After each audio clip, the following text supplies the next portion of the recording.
नमस्कार, आप देख रहे हैं इंडिया न्यूज हरियाणा और साथ मैं हूं आपकी कीर्ति कंसल। हम शुरुआत कर रहे हैं 22 जिले 22 खबर की। सीएम मनोहर लाल अंबाला में प्रदेश के गृह मंत्री अनिल विज से मिलने पहुंचे और अनिल विज कोरोना संक्रमित होने के बाद से ही 2 महीने से अस्वस्थ हैं। अब सीएम मनोहर लाल अनिल विज का हालचाल लेने के लिए पहुंचे। इसके साथ ही किसान आंदोलन के बीच सीएम और प्रदेश के गृह मंत्री के बीच इस बैठक को काफी अहम माना जा रहा है। किसान आंदोलन के बीच हरियाणा के सीएम मनोहर लाल और गृह मंत्री अनिल विज करीब 2 महीने बाद मिले। विज को कोरोना पॉजिटिव पाए जाने के बाद रोहतक पीजीआई और फिर गुरुग्राम के मेदांता में दाखिल करवाया गया था और अब विज अंबाला में अपने निवास स्थान पर ही स्वास्थ्य लाभ ले रहे हैं। मुलाकात के बाद सीएम मनोहर लाल ने गृह मंत्री के जल्द पूरी तरह स्वस्थ होने की कामना की। विशेष बातचीत वाला विषय नहीं था, तो क्योंकि विज साहब काफ़ी दिनों से पिछले कोविड के कारण से अस्पताल में रहे, घर पर भी काफ़ी दिनों से अब अस्वस्थ चल रहे थे। आज प्रभु कृपा से एकदम स्वस्थ हैं और मैं तो मिलने के लिए आज मैं आया हूं। आज मिल करके हमने सबने शुभकामना की है कि जल्दी स्वस्थ हो जाए और हम सब मिल करके काम में लगेंगे। आगे की बात है कि हमारी बहुत ही नीलम शर्मा जी बहुत ही कांग्रेस की एक पुरानी एक कार्यकर्त्री रही हैं और आज इन्होंने कांग्रेस को छोड़ करके भारतीय जनता पार्टी ज्वाइन की है। इनके साथ इनके परिवार के लोग भी हैं, कांग्रेस के और बहुत से लोग हैं जो छोड़ करके आज भारतीय जनता पार्टी ज्वाइन कर रहे हैं। मैं इन सब का तहे दिल से बहुत स्वागत करता हूं और आशा करता हूं कि सब एक टीम के रूप में आगे काम करेंगे। इनका सबका मान सम्मान बनाकर रखेंगे। मैं लगभग 2 महीने से कोरोना से मैं बीमार हूँ। तो पहले भी वो आए थे, मेदांता में भी आए थे और आज वो हालचाल पूछते। इसके साथ ही प्रदेश में इंटरनेट सेवा बंद किए जाने के सवाल पर भी जवाब दिया गया। सीएम मनोहर लाल ने बॉर्डर पर हो रहे विरोध प्रदर्शन को बेवजह बताया, तो वहीं सूबे के गृह मंत्री ने कहा कि कुछ चीजों को कंट्रोल करना एडमिनिस्ट्रेशन का दायित्व होता है और इसी के तहत इंटरनेट सेवा बंद करनी पड़ी, लेकिन जैसे ही परिस्थितियां संभलेगी सेवा बहाल कर दी जाएगी। हम लोगों ने जितनी व्यवस्थाएं पहले अब तक की हैं, कांग्रेस तो कभी पूरे जन्म में भी नहीं कर सकती थी।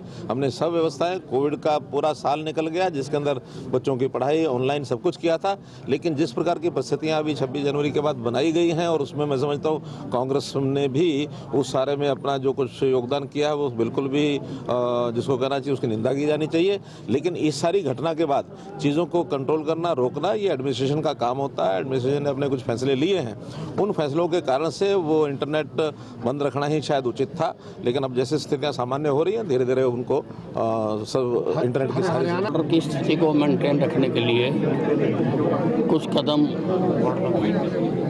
उठाने पड़ते हैं, तो उसके तहत ये उठाए गए और जल्दी ये बहाल हो गए। इसके साथ ही कांग्रेस छोड़ बीजेपी का दामन थामने वाली नीलम शर्मा का भी पार्टी में स्वागत किया गया। जाहिर है किसान आंदोलन के बीच प्रदेश के हालात कंट्रोल में रखना बेहद महत्वपूर्ण है। हालांकि अब प्रदेश के कई जिलों में लोग आंदोलन का विरोध करते भी नजर आ रहे हैं और 26 जनवरी को दिल्ली में हुई हिंसा के बाद से ही प्रदर्शनकारियों के खिलाफ हल्ला बोला जा रहा है। इस सब के बीच सीएम और गृह मंत्री के बीच इस बैठक को बेहद महत्वपूर्ण माना जा रहा है। Bureau report, India news Haryana. Kurukshetra से सांसद नायब सिंह सैनी ने कहा कि कांग्रेस किसानों के कंधे का इस्तेमाल कर रही है, केंद्र सरकार को अस्थिर करना चाहती है। उन्होंने कहा कि तीनों नए कृषि कानून खेती एवं किसानों के लिए लाभकारी हैं और इतना ही नहीं, ये कानून वर्ष 2022 तक किसानों की आय को दोगुना करने के प्रधानमंत्री नरेंद्र मोदी के विजन को पूरा करने में मददगार होंगे। जो विपक्षी दलों ने, क्योंकि कांग्रेस पार्टी लगातार ऐसे लोगों का समर्थन करती रही है जो एंटी नेशनल काम करते हैं, जो देश के विरुद्ध काम करते हैं। लगातार कांग्रेस पार्टी ऐसे लोगों को उकसा करके उनको सस्ती अपनी राजनीति को वो चमकाना चाह रहे हैं। और जिस प्रकार से, क्योंकि कांग्रेस पार्टी ने ये कार्य किया, घिनौना कार्य किया है किसानों के बीच में झूठ बोल करके, और जो 26 जनवरी को सड़कों के ऊपर दिल्ली में तांडव हुआ है। आज मैं उन दिल्ली के जो पुलिस कर्मचारी हैं उनको सैल्यूट करता हूं, मैं उनको धन्यवाद देता हूं कि वो लगातार अपने ऊपर उस तांडव के अंदर उनके ऊपर लाठियों से हमला हुआ है, लोहे की रॉड से हमला हुआ है, तलवारों से उनके ऊपर हमला हुआ है, उनको ट्रैक्टर से कुचलने का प्रयास किया गया, और उस स्थिति के अंदर भी वो सहनशीलता बनाए रखे। रेवाड़ी जिले के कोसली पहुंचे राज्यसभा सांसद दीपेंद्र हुड्डा ने किसान आंदोलन पर कहा कि सरकार को इतनी हठी नहीं होना चाहिए और तीनों कृषि कानून वापस ले लेने चाहिए। इसके साथ दीपेंद्र हुड्डा ने धरना स्थलों से बिजली पानी की सुविधा बंद किए जाने को लेकर भी सरकार से सवाल पूछे।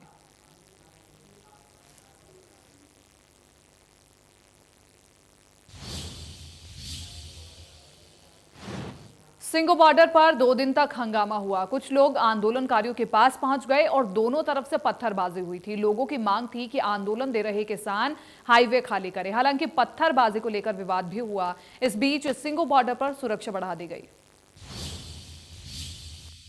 67 दिन हो चुके हैं लगातार सिंगू बॉर्डर में प्रदर्शन जारी है, और सीधा आपको तस्वीर दिखाते हुए बात करूंगा। सिंगू बॉर्डर पे ये नज़ारा आप देख सकते हैं। दिल्ली पुलिस के जो जवान हैं, रैपिड एक्शन फोर्स के जवान हैं और आईटीबीपी ऑफिशियल्स हैं यहाँ पे मौजूद, और लगातार सुरक्षा को सबसे ज़्यादा अहमियत दी जा रही है।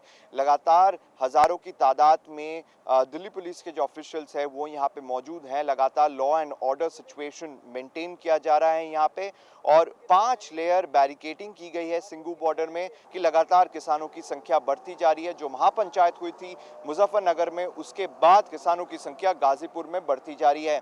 और कल यहाँ पे संयुक्त किसान मोर्चा ने एक स्टेटमेंट जारी किया था, जिस स्टेटमेंट में उन्होंने कहा था कि हम बातचीत का जो दौर है वो फिर से शुरू करना चाहते हैं। हालांकि हमारी मांग वही है कि 3 कृषि बिल को पूरी तरीके से रद्द करना पड़ेगा।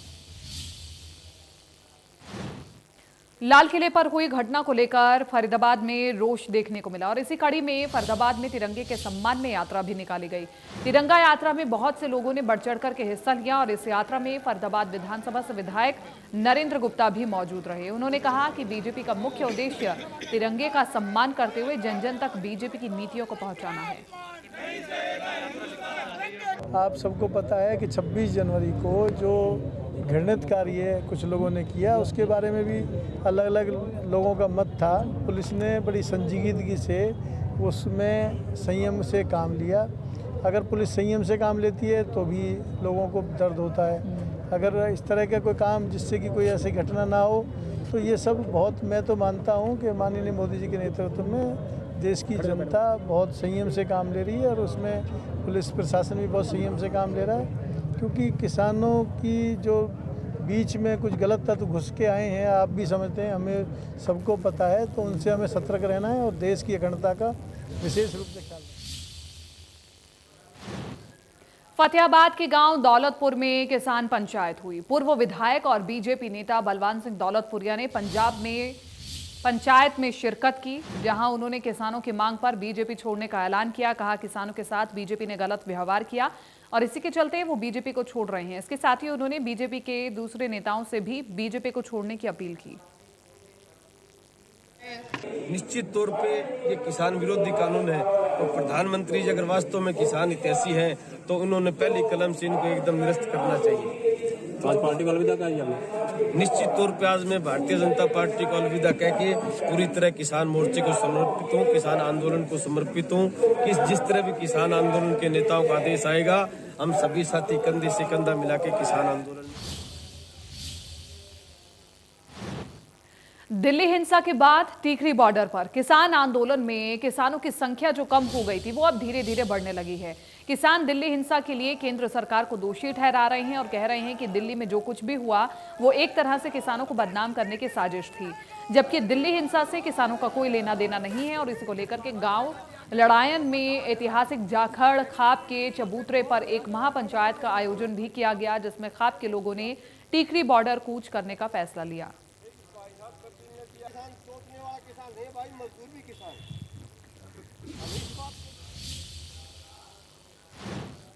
और जींद के हेबतपुर गांव में ग्रामीणों ने अपने घरों पर तिरंगा और भारतीय किसान यूनियन का झंडा लगाना शुरू कर दिया है।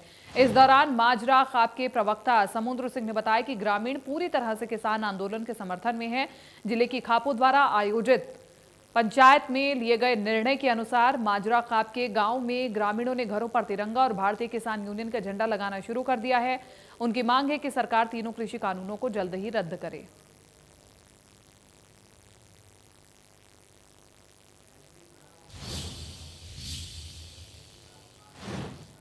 आज जब पीएम मोदी ने मन की बात की तो उसमें पंचकुला के गांव का भी जिक्र किया गया।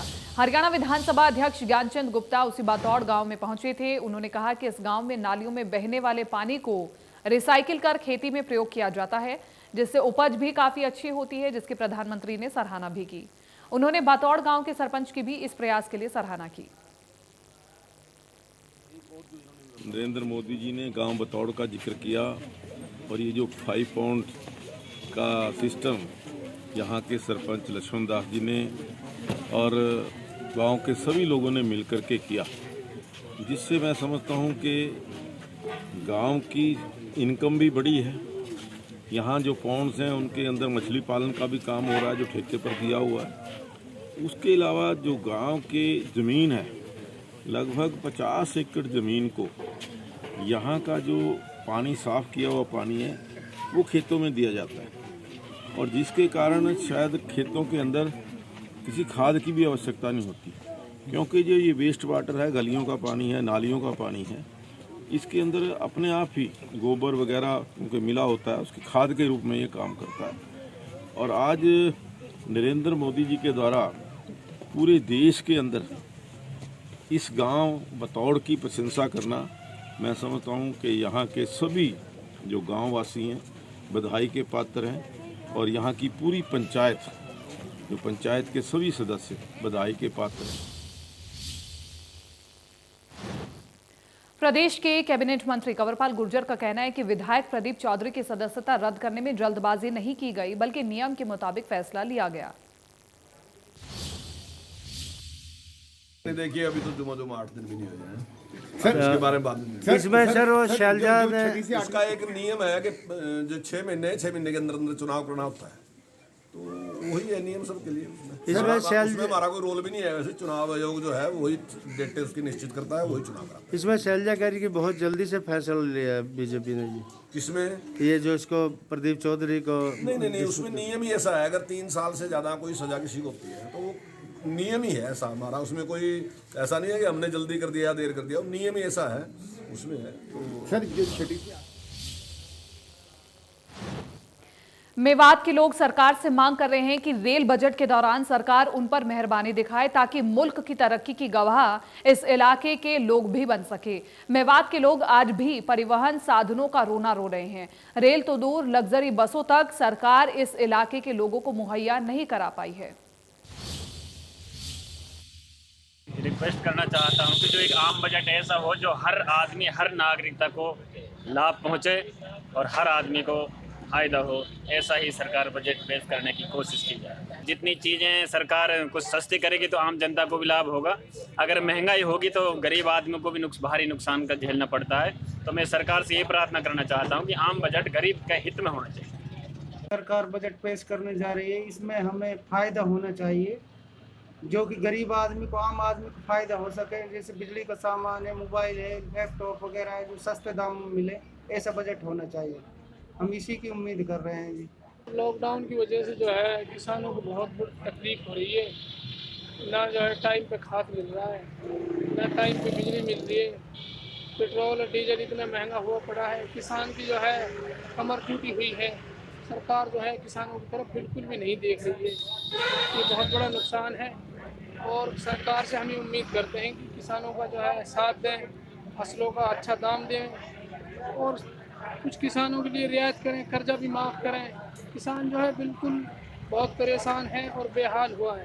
आम बजट में डीजल सस्ता हो जाए, किसान के लिए खाद भी सब सस्ता हो, ये किसान के लिए तो फायदा है। बजट तो घने कम, आज जमींदार बहुत बड़ा नुकसान चल रहा है।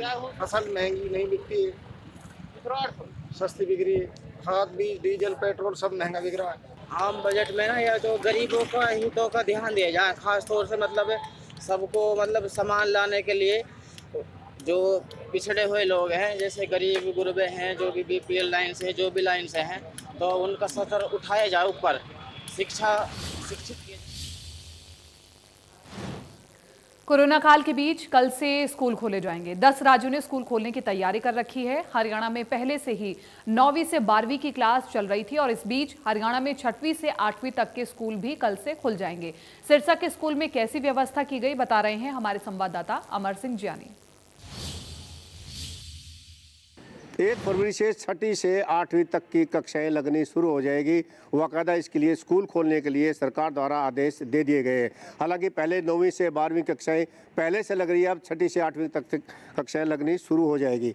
इसके लिए जो नियम बताए गए हैं, जो निर्देश दिए गए, उनके साथ जो कोविड की पालना की जाएगी। जो स्कूल के जो मुख्य द्वार है वहाँ सभी जो विद्यार्थी पहुँचेंगे उनका वाकायदा हाथ सैनिटाइज किए जाएंगे। इसके साथ साथ उनका जो टेम्परेचर है वो भी मापा जाएगा और जो एक सोशल डिस्टेंसिंग की जो पालना की जाती है वो भी सुनिश्चित की जाएगा। साथ साथ में जो बच्चे जिनको खांसी की शिकायत है या गला खराब है या जुकाम की शिकायत है, ऐसे बच्चों को स्कूल में आने की इजाज़त नहीं होगी। आप देख सकते हैं इसमें मौजूद हूँ राजकीय government senior secondary school Khairpur, जहां आप देख सकते हो कि पूरी तरह से प्रांगण तैयार कर लिया गया है, साफ सफाई भी कर दी गई है। इसके साथ साथ जो दावा किया गया स्कूल के द्वारा, पूरा सैनिटाइज स्कूल कर दिया गया। सभी जो कक्षाएं कमरे हैं, मैं दिखाना चाहूँगा, तमाम जो कमरे हैं उनको सैनिटाइज कर दिया गया है। इसके साथ साथ जो नियम है, यानी उन्होंने कहा गया कि सोशल डिस्टेंसिंग की पालना की जाएगी। और साथ साथ में इस बार जो खास बात है वो है कि जो अभिभावक का सहमति पत्र जरूरी होगा, यानी सभी बच्चे जो स्कूल आएंगे 6वीं से 8वीं तक के, उनको अपने अभिभावक से, पेरेंट्स से एक सहमति पत्र लाना होगा। इसके साथ साथ जो कक्षा का समय रखा गया है वो सुबह 10 बजे स्कूल खुलेंगे और 1:30 बजे बंद हो जाएंगे, यानी सुबह 10 बजे से 1:30 बजे तक कक्षाएं लगेंगी और उसके बाद बच्चों की छुट्टी होगी। और खास करके अगर किसी बच्चे के अंदर सिम्टम पाए जाते हैं, कोरोना के लक्षण पाया जाता है या कोरोना पॉजिटिव, चाहे अभिभावक हो चाहे जो बच्चा है या स्कूल का अध्यापक अगर कोरोना पॉजिटिव पाया जाता है तो स्कूल 10 दिनों के लिए बंद कर दिए जाएंगे। सिरसा से अमर सिंह ज्ञानी, इंडिया न्यूज हरियाणा। 1 फरवरी से 6वीं से 8वीं तक के छात्र स्कूल जा सकेंगे, लेकिन छात्रों को मेडिकल सर्टिफिकेट लाना होगा, तभी उन्हें स्कूल में एंट्री मिलेगी। हरियाणा में 1 फरवरी से 6वीं से 8वीं तक की कक्षाएं शुरू होगी। कक्षाओं के साथ साथ जब इसके बारे में डीओ से बातचीत की गई तो उन्होंने बताया कि जो बच्चा मेडिकल सर्टिफिकेट लेकर आएगा उसी की स्कूल के अंदर एंट्री होगी। इसके साथ साथ अगर हम बात करें पूरे कैथल जिले की बात करें तो 56,156 टोटल विद्यार्थी हैं, जो कि सरकारी स्कूल और प्राइवेट स्कूल के मिलाकर इनकी संख्या बैठती है। अब वो कक्षाएं लगा सकेंगे, स्कूल में आ सकेंगे और ऑनलाइन कक्षाओं के साथ साथ अब स्कूल में भी वो पढ़ सकेंगे। इसके साथ साथ हम बता दें कि मार्च 2020 से जो स्कूल सरकारी और प्राइवेट स्कूल हैं वो बंद हो चुके थे, कक्षाएं लगनी बंद हो चुकी थी। इसके साथ साथ जो सरकारी स्कूलें हैं वहाँ पर कोविड-19 की 2 हिदायतें भी दी गई है और जो कोविड-19 का पालना करेगा वो स्कूल को खुलने की परमिशन मिलेगी। इसके साथ साथ सैनिटाइज की वहाँ पर व्यवस्था की जाएगी और बिना मास्क बच्चे की एंट्री नहीं होगी। कैथल से कैमरामैन सुनील राविस के साथ मनोज मलिक। भिवानी के प्राइवेट स्कूल एसोसिएशन ने बैठक कर निर्णय लिया कि वो पूरे साल की फीस बच्चों के अभिभावकों से वसूल करेंगे। अगर कोई बच्चा फीस नहीं देगा तो उसे स्कूल एसएलसी नहीं देगा। प्राइवेट स्कूल एसोसिएशन के राज्य महासचिव रामावतार शर्मा ने कहा कि हरियाणा स्कूल के निजी स्कूलों ने ऑनलाइन कक्षा के माध्यम से बच्चों का पूरा सिलेबस करवाया है, इसलिए उनसे फीस भी लेगा।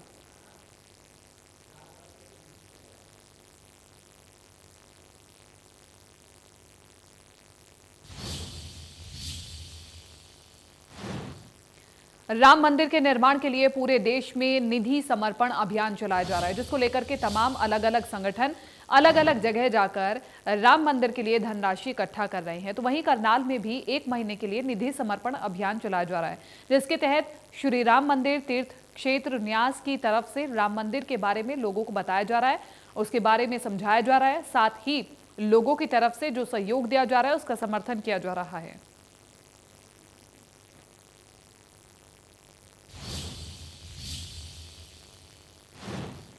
चरखी दादरी नागरिक अस्पताल में पोलियो के खिलाफ अभियान शुरू किया गया है। डिप्टी सीएम ओ नरेश कुमार और डॉक्टर अनीता गुलिया ने रिबन काट करके अभियान का शुभारंभ किया। Deputy CMO doctor Naresh Kumar ने बताया कि 322 बूथ हैं और 60 सुपरवाइजर हैं और मोबाइल टीम भी लगाई गई है। बस स्टैंड, रेलवे स्टेशन पर भी पोलियो टीम लगाई गई है। लगभग 43,000 बच्चों को पोलियो की दवाई पिलाई जाएगी।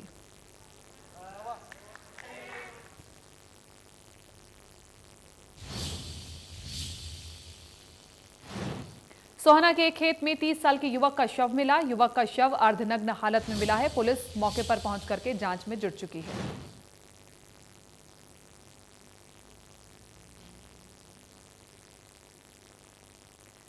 आशंका है कि युवक की हत्या की गई है। हालांकि मामले में पुलिस का कहना है कि शव काफी दिनों का है, जिसे पोस्टमार्टम के लिए भेज दिया गया है।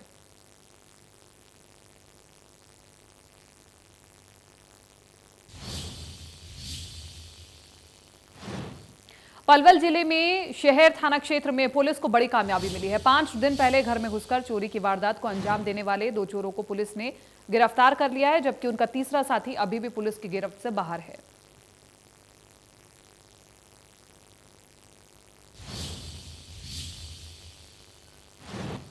रोहतक जिले की जनता कॉलोनी में ज्वेलर्स लूट मामले में सीआईए ने 3 और आरोपियों को गिरफ्तार किया है। लूट की वारदात सीसीटीवी में कैद हुई थी। लूट की वारदात 15 जनवरी को हुई थी। अब आरोपियों को पहले पुलिस ने गिरफ्तार कर जेल भेज दिया है।